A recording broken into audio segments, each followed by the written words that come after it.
Hello my amazing learners. நான் உங்க Dhanalakshmi, your English tutor. உங்க எல்லாத்தையும் language quest சேனலுக்கு மீண்டும் வரவேற்பதில் மிக்க மகிழ்ச்சி. இன்னைக்கு நம்ம ரொம்பவே சூப்பரான, இன்ட்ரெஸ்டிங்கான, டிஃப்ரெண்டான ஒரு ஃப்ரேஸோட யூசேஜ் தான் நம்ம கற்றுக்க போகிறோம். தமிழில் இந்த மாதிரி சொல்லுவோம் இல்லையா, இன்னும் 10 வருஷத்தில் நான் கனடாவில் இருப்பேன், 5 வருஷத்துக்கு அப்புறம் என்னோட பிஸ்னஸ் நல்லா டெவலப் ஆகிருக்கும், இன்னும் 3 வருஷத்துல அவ டாக்டர் ஆயிருப்பா. ஸோ இந்த மாதிரி சொல்றதுக்கு டவுன் த லைன் அப்படிங்கிற ஃப்ரேஸ் யூஸ் பண்ணி நம்ம தாராளமாக இங்கிலீஷில் பேசலாம். டவுன் த லைன் அப்படிங்கிறது ரொம்ப டிஃப்ரெண்ட்டாக இருக்குது தானே, நம்ம இது வரைக்கும் கேள்விப்படாத ஒன்று. யூஸ்வலாக நம்ம என்ன கேள்விப்பட்டிருப்போம் அப்படின்னா, இந்த மாதிரி கேள்விப்பட்டிருப்போம். என்னது, 10 வருஷத்துக்கு அப்புறம் அப்படின்னா 10 years later அப்படின்னு சொல்லுவோம் இல்லையா. 10 years from now. ஸோ இந்த மாதிரியெல்லாம் சொல்லி கேள்விப்பட்டிருப்போம். ஆனால் டவுன் த லைன் அப்படின்னு நம்ம யூஸ் பண்ணி கேள்விப்பட்டிருக்கிறது ரொம்ப ரேர். ஆனால் டவுன் த லைன் யூஸ் பண்ணி எக்ஸாக்டாக நம்ம இந்த மாதிரி பேச முடியும். பாருங்கள், 10 வருஷத்துக்கு அப்புறம் அவங்க கனடாவில் இருப்பாங்க. இதை இந்த டவுன் த லைன் அப்படிங்கிற ஃப்ரேஸ் யூஸ் பண்ணி நம்மளால் பேச முடியும். அது எப்படின்னு நான் சொல்கிறேன். அதுக்கு முன்னாடி நம்ம சேனல் இது வரைக்கும் சப்ஸ்கிரைப் பண்ணாதவங்க சப்ஸ்கிரைப் பண்ணிவிட்டு பக்கத்தில் இருக்கிற பெல் ஐக்கானையும் கிளிக் பண்ணி வச்சுக்கோங்க. அப்போ தான் நம்ம போடக்கூடிய வீடியோஸ் உங்களை தொடர்ந்து சேரும். அப்புறம் என்ன, without any further delay, let's get into the video. சரி, இந்த சென்டென்ஸை டவுன் த லைன் அப்படிங்கிற ஃப்ரேஸ் யூஸ் பண்ணி எப்படி நம்ம இங்கிலீஷில் பேசுறது அப்படிங்கிறத பார்க்கலாம். 10 வருஷத்துக்கு அப்புறம் அப்படின்றத 10 years down the line போட்டுக்கலாம். 10 years down the line அப்படின்னா 10 வருஷத்துக்கு அப்புறம் அப்படின்னு அர்த்தம். அவங்க கனடாவில் இருப்பாங்க அப்படின்னா they will be living, கனடாவில் இருப்பாங்கன்னா அவங்க அங்கே வாழ்ந்துட்டு இருப்பாங்க அப்படின்னு சொல்கிறோம் இல்லையா. they will be living in Canada அப்படின்னு சொல்லலாம். இப்போ ரீட் பண்ணி பாருங்க. 10 years down the line they will be living in Canada அப்படின்னு சொல்லலாம். ஸோ இந்த டவுன் த லைன் அப்படிங்கிறதுனுடைய எக்ஸாக்ட் மீனிங், அதை எதுக்கு நம்ம பயன்படுத்துவோம் அப்படின்னா, பிறகு இல்லைனா எதிர்காலத்தில், பிறகுன்னு சொல்றதுக்கு 10 வருஷத்துக்கு அப்புறம்னு சொல்கிறோம். அதே மாதிரி எதிர்காலத்தில், ஃப்யூச்சரில் இவ்வளோ வருஷத்துக்கு அப்புறம் என்ன நடக்கும், ஸோ இந்த மாதிரி மென்ஷன் பண்ணுறதுக்கு தான் டவுன் த லைன் அப்படிங்கிற ஃப்ரேஸ் நம்ம யூஸ் பண்ணி பேசுறது உண்டு. ஓகேவா, இன்னும் நிறைய எக்ஸாம்பிள்ஸ் சென்டென்சஸ் நம்ம ப்ராக்டிஸ் பண்ண போகிறோம். உங்களுக்கு இன்னுமே கிளியராக புரிய போகுது. எக்ஸாம்பிள் சென்டென்சஸ் பார்த்தலாம். போர்டு பாருங்கள். 3 வருஷத்துக்கு அப்புறம், 6 மாதத்துக்கு அப்புறம், 5 வருஷத்தில், இந்த மாதிரிலாம் சொல்கிறதுக்கு இதுதான் சென்டென்ஸ் ஸ்ட்ரக்சர். இங்கிலீஷில் என்ன கொடுத்துருக்குறோம் அப்படிங்கிறத பாருங்கள். ஃபர்ஸ்ட்டு இயர் மென்ஷன் பண்ணோம், அதுக்கப்புறம் டவுன் த லைன் அப்படிங்கிற ஃப்ரேஸ் எழுதுவோம், அப்புறம் சப்ஜெக்ட், வில், verb 1 யூஸ் பண்ணி இந்த சென்டென்சஸ் எல்லாம் நம்ம பேச போகிறோம். எக்ஸாம்பிள் சென்டென்சஸ் ப்ராக்டிஸ் பண்ணும்போது ஈஸியாக புரிஞ்சிடும். Just look at the first sentence. 3 வருஷத்துக்கு அப்புறம் அவ டாக்டரா இருப்பா அப்படின்னு சொல்றோம். பாருங்க, ஃபர்ஸ்ட் இயர் போட்டிருக்காங்களா, அப்போ இந்த 3 வருஷம் அப்படிங்கறத எழுத போறோம். 3 years, 3 years 3 வருஷத்துக்கு அப்புறம்னு சொல்றதுக்காக தான் இந்த டவுன் த லைன் அப்படிங்கறத எழுத போறோம். 3 years டவுன் த லைன். அடுத்து அவள், சப்ஜெக்ட் எழுதணுமா, she வில் போடணும். ஃபார்முலா பாருங்க, ஷீ வில் போட்டாச்சு. இங்கே verb 1 என்ன கொடுத்துருக்காங்க, டாக்டராக இருப்பா அப்படின்னு சொல்கிறோம். ஸோ இது எப்படி எழுதலாம்னா, ஷீ வில் பிகம் அ டாக்டர்னு போட்டால் டாக்டராக இருப்பா அப்படின்னு அர்த்தம்.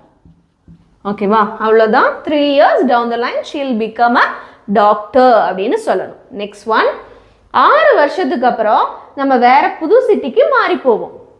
6 வருஷத்துக்கு அப்புறம் நம்ம வேறு சிட்டிக்கு போயிடுவோம், புதுசாக ஒரு சிட்டிக்கு போவோம் அப்படின்னு சொல்கிறோம். ஸோ இதை 6 வருஷத்துக்கு அப்புறம் இதை தான் என்ன எழுத போகிறோம், 6 years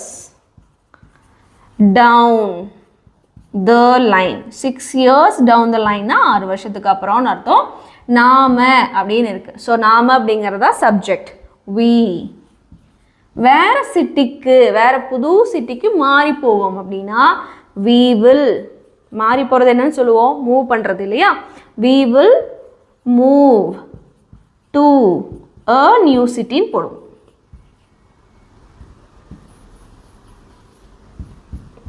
இப்போ ரீட் பண்ணி பாருங்க. 6 years down the line we will move to a new city அப்படின்னு சொல்கிறோம். அடுத்தது 5 வருஷத்தில் அவன் புது பிஸ்னஸை தொடங்குவான்.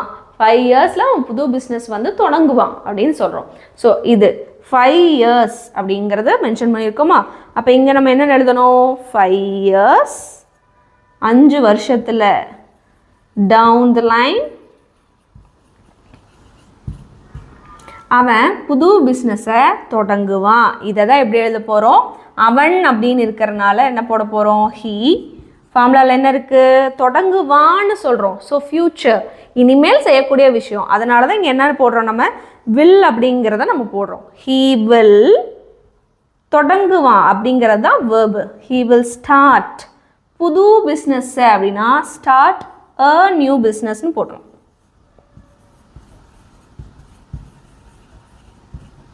ரீட் பண்ணுங்க. 5 years down the line he will start a new business அப்படின்னு சொல்றோம். அடுத்தது 3 வருஷத்துக்கு அப்புறம் அவங்க உண்மையை என்னன்னு புரிஞ்சுக்குவாங்க. 3 வருஷத்துக்கு அப்புறம் அவங்க உண்மை என்னன்னு அவங்களுக்கே தெரிஞ்சிடும், அவங்களே புரிஞ்சுக்குவாங்கன்னு சொல்றோம். ஸோ இது நீங்களே ட்ரை பண்ணுங்க. 3 வருஷத்துக்கு அப்புறம் அப்படின்னு சொல்றது எப்படி நம்ம எழுதுவோம்? 3 years down the line அவங்க, அதனால சப்ஜெக்ட் இந்த இடத்துல என்ன? தே. ஃபார்முலாவில் வில் இருக்குது. ஏன் வில் இருக்குது? புரிஞ்சுப்பாங்கன்னு சொல்கிறோம். ஸோ ஃப்யூச்சரில் சொல்கிறோம், இனிமேல் நடக்க போகிற விஷயத்த. So they will understand. உண்மை என்னன்னு அப்படின்னா what the truth, what the truth is அப்படின்னு சொல்கிறோம். 3 years down the line they will understand what the truth is அப்படின்னு சொல்லணும். அடுத்தது 10 வருஷத்துக்கு அப்புறம் அவள் உலகம் முழுவதும் பயணம் செய்வாள். 10 yearsக்கு அப்புறம் அவள் உலகம் ஃபுல்லாக பயணம் செய்வாள்னு சொல்கிறோம். ஸோ 10 yearsக்கு அப்புறம் 10 years down the line. அடுத்து அவள் she பயணம் செய்வா. அப்போ என்ன போடணும்? she will travel போடணும். she will travel அப்படின்னா அவள் பயணம் செய்வா. உலகம் முழுவதும் around the world அப்படின்னு போடணும். உலகம் முழுவதும்னா around the world. That's it. 10 years down the line she will travel around the world அப்படின்னு சொல்கிறோம். Next sentence. 2 வருஷத்தில் அவன் முடிவு பண்ணதுக்கு வருத்தப்படுவான். அவன் முடிவு பண்ணதுக்கு அவனே வருத்தப்படுவான் 2 வருஷத்தில் அப்படின்னு சொல்கிறோம். ஸோ இதை 2 வருஷத்தில் 2 years down the line யாரு? அவன். அப்போ he will வருத்தப்படுறது. ஸோ இந்த ஒரு டிசிஷன் எடுத்து வருத்தப்படுறோம் ஒரு விஷயத்துக்காக அப்படின்னா இப்படி எழுதலாம். he will regret அப்படின்னு போடலாம். ரிக்ரெட்னாலும் என்னது? வருத்தப்படுறது தான். ஓகேவா? ஸோ he will regret அவன் முடிவு பண்ணதுக்கு for his own choice அப்படின்னு போட்டால் கரெக்டாக வரும். ஓன் சாய்ஸ் அப்படின்னா அவன் ஒரு விஷயத்தை தேர்ந்தெடுத்திருக்கலாம். ஒரு விஷயத்த அவன் சூஸ் பண்ணதுக்கு, இல்லைனா ஒரு விஷயத்த சூஸ் பண்ணி முடிவு பண்ணதுக்கு அவன் வந்து என்ன பண்ணுவான்னா 2 வருஷத்தில் வருத்தப்படுவான்னு சொல்கிறோம். அதனால தான் இப்படி எழுதியிருக்கிறோம். 2 years down the line he'll regret for his own choice அப்படின்னு சொல்லலாம். அடுத்த சென்டென்ஸ். 3 வருஷத்தில் நான் ஒரு புக் எழுதுவேன். 3 வருஷத்தில் நான் ஒரு புக்கு எழுதுவேன் அப்படின்னு சொல்கிறோம். ஸோ 3 வருஷத்தில் ரொம்ப ரொம்ப ஈஸியாக இருக்குது இல்லையா? ஈஸியாக இருக்குது. பட் இந்த மாதிரியான சென்டென்சஸ் நீங்கள் டெய்லியுமே பேசும்போது எவ்வளோ எஃபெக்டிவாக இருக்கும் அப்படிங்கிறத நீங்கள் பேச ஸ்டார்ட் பண்ணிங்கன்னா உங்களுக்கே புரியும். அடுத்தது 3 years down the line நான் புக் எழுதுவேன் அப்படி சொல்கிறோம். ஐ வில் ரைட் ஒரு புக், a book.